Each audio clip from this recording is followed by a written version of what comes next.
Um, our question was, how can students practice caution around risky substances, like, for example, smoking, alcohol? So that's a very important question, and it's actually really so concerning to me that we don't have what I believe is appropriate regulation around risky substances and how young people can be exposed to them. And I say that because we have seen, we've done such a great job with decreasing tobacco use over at least the past 50 years. In the 1960s, the incidence or the rate of smoking was around like in the 40s. So close to 50% of the population was smoking, and now it's around 14%.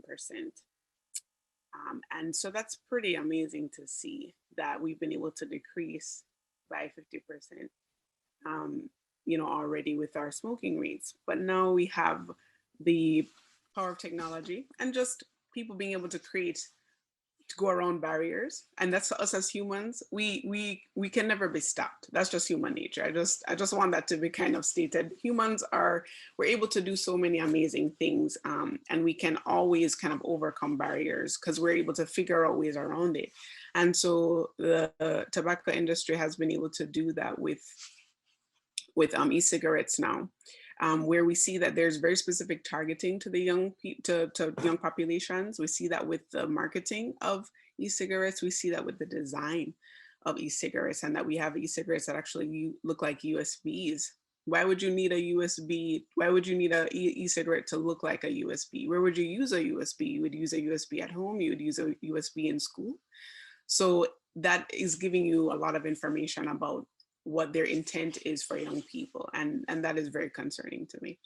So I think one of my big focuses is how we can make healthy living the popular thing.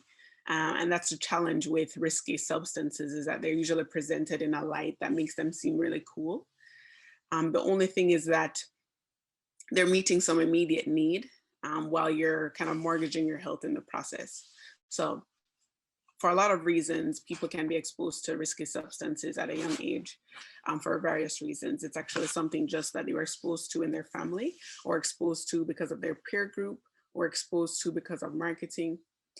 And usually when we see that risky substances become a problem, which is kind of going to the area of addiction, where your behavior, engaging in a behavior in spite of the detriment of that behavior to you. That's kind of the definition of addiction.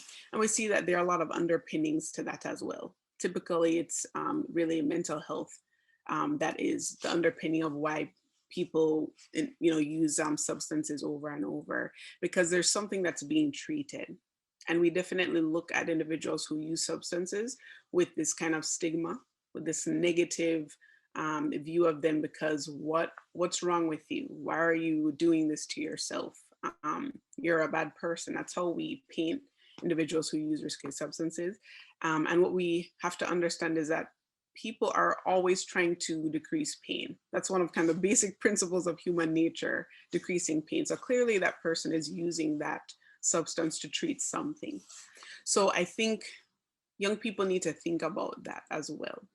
When you're feeling tempted or being exposed to some of these risky substances, oftentimes getting involved with it is to treat some kind of need, whether it's you want to belong to a group of people. And that's one of the challenges of being a young person. You're figuring yourself out, trying to know where you stand, where you belong.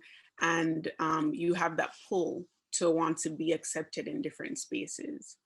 The reality of the situation is, as you get older, you realize that you have to be the one to accept yourself at the end of the day, because people only accept you when you accept yourself, and that's really the reality. So I think um, I gave a lot of answers in that I gave a lot of information in that answer, but I want to just speak to risky substances is kind of it's an indication of something underlying going on, and I just want to get that to be the focus of how we deal with risky substances. Where are we mentally as young people? Where are you mentally? What's going on with you mentally? paying attention to that can help you really figure out what's going on so that you can steer clear of the allure of the temptation of risky substances, which are oftentimes used to treat what is going on that we haven't necessarily figured out yet.